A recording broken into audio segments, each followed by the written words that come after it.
Good afternoon. I am Dr. Chandrashekara, rheumatologist and immunologist from Chennai Rheumatology Immunology Center.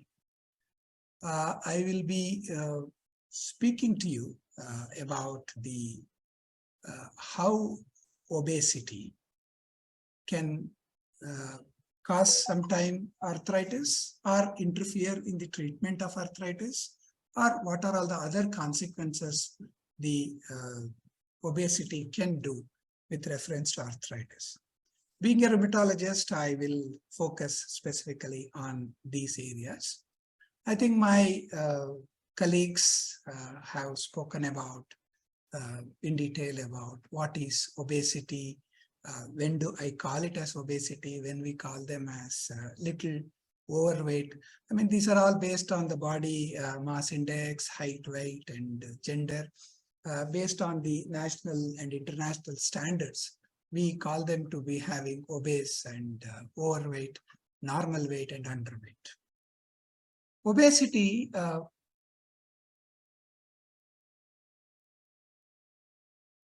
who is otherwise normal and healthy, and also the persons who develop arthritis.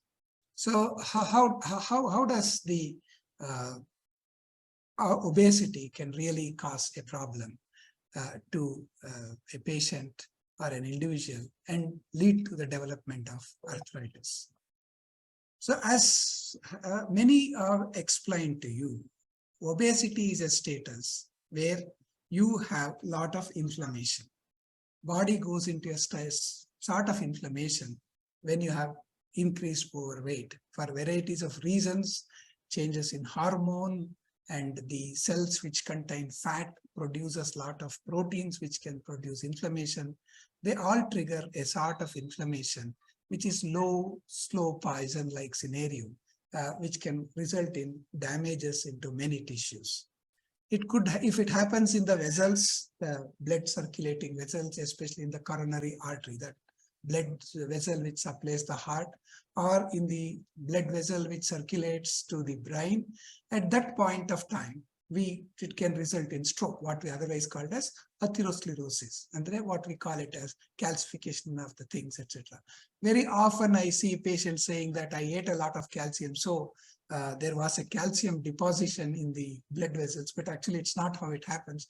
It's the cholesterol and the fat and the inflammation which triggers these fat streak on which the calcium sometimes deposit.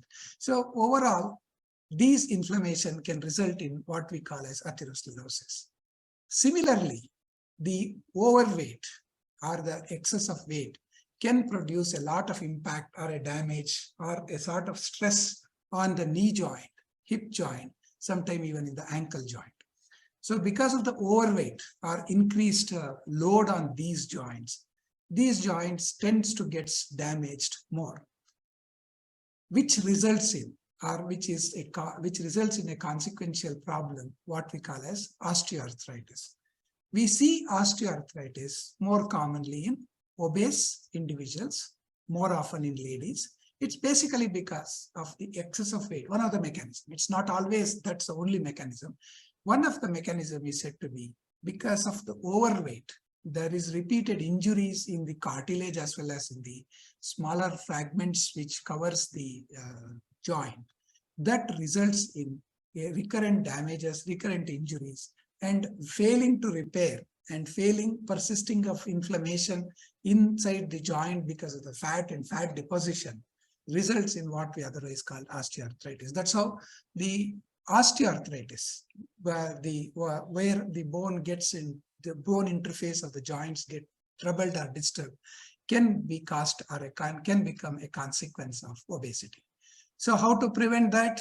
The rule is simple: don't become obese. If you are obese, cut down the weight. It's often very difficult. I mean, it's easy for anyone to say that it's cut down the weight. I mean, it's not that simple, as easy as we talk about. And sometimes it's often frustrating. I think many of my speakers, a dietitian and my physiotherapist, and also physicians have spoken about how best we can handle this obesity and can bring down the weight.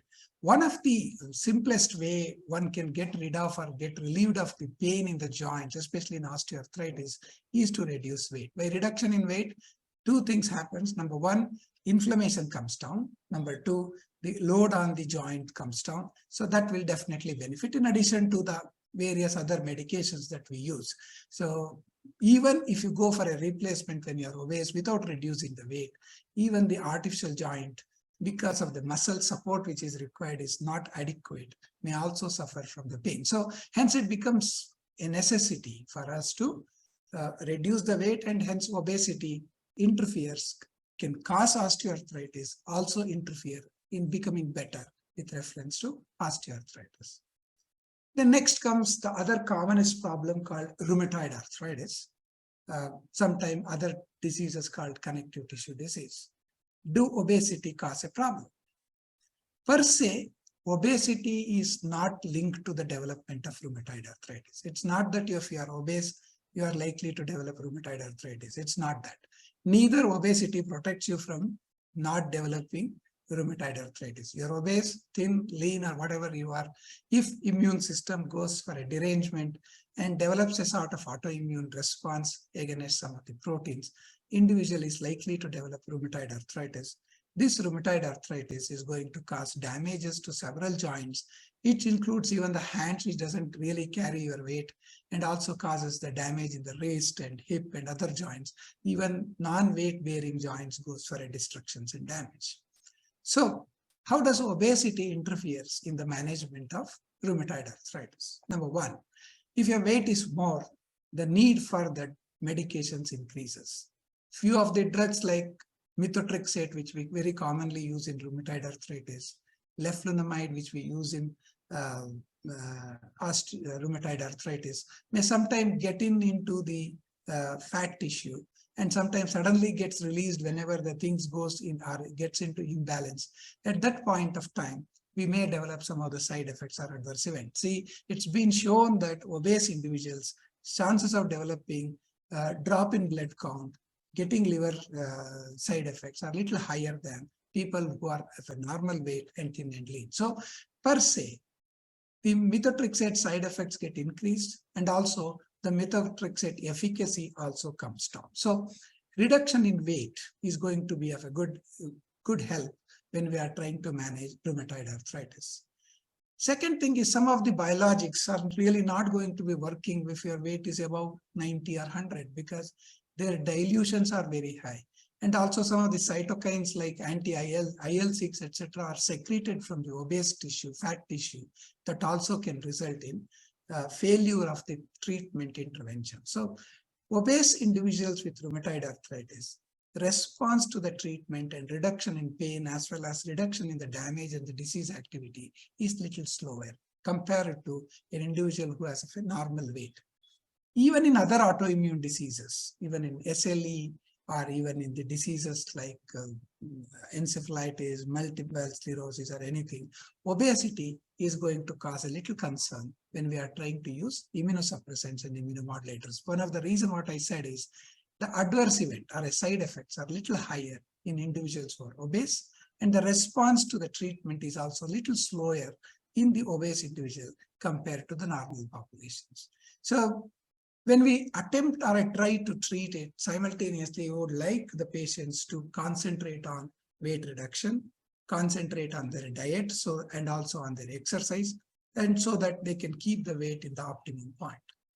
Some of the diseases like SLE, and very unusually in rheumatoid arthritis and in vasculitis, etc., when we use steroids, weight gain becomes one of the major issues. A person who is otherwise thin and lean may also start gaining weight, because when we use steroids, it's an anabolic drug which increases the calorie utilization. So as a result of which, whatever the diet you eat, even if it is less, they are likely to get converted into fat because of the process being tilted more towards the genesis of fat.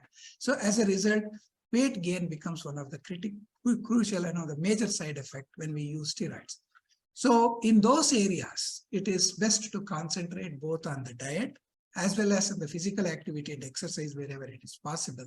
That keeps the weight in optimum level, so that effectively you don't gain weight, And also the drugs that we use also will be optimally effective. So it becomes essential, and it becomes one of the critical point in weight management with reference to arthritis. It's not though they sometimes directly involved in the disease process or disease development, other than in osteoarthritis, knee and hip osteoarthritis and ankle osteoarthritis, where obesity could be one of the reasons for promoting the development of osteoarthritis. But in diseases like rheumatoid arthritis, SLE, which are purely autoimmune diseases, obesity can add on to the problem that what we are trying to address. So weight management becomes crucial. So the best is never to gain weight, especially if your family members are obese. If you have a genetic tendency to become obese, you need to be extremely careful in the very beginning. See to that you never move towards obesity throughout your lifestyle. Because if you have a genetic tendency to develop obesity, getting rid of obesity is a little challenge. It's a tough challenge.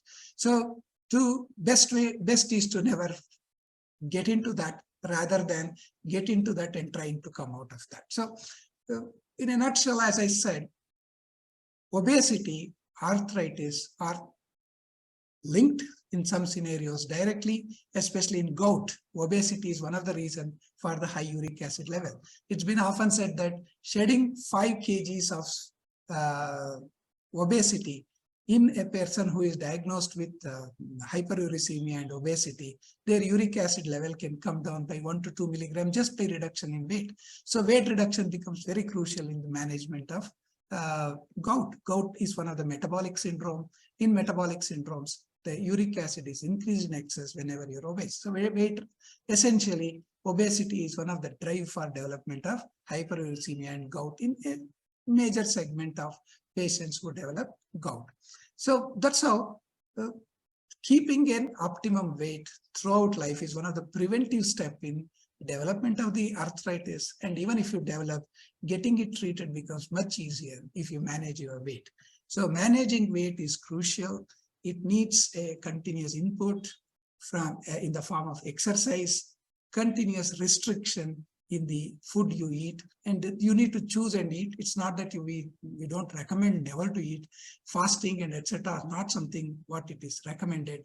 Planning your food in such a way you have a well-managed, well-maintained calories so that you never become obese. So we recommend, as a rheumatologist, we are very keen in obesity. That's one of the reasons why we have taken all these troubles to educate about the obesity to the population. So it's at best interest of yourself not to develop arthritis, or even if you have arthritis, to maintain an optimum weight, which helps you to have a good life and a good and a very active physical life. Thank you very much for patience hearing. If you have any questions, queries, you can always post into the YouTube or in the Facebook. We try to address as and when we see it. Thank you very much. Good day. So be healthy, keep an optimum weight, eat well, when we say eat optimally what is required to you, and be physically active. As much you are physically active, you are in your best status. Thank you very much.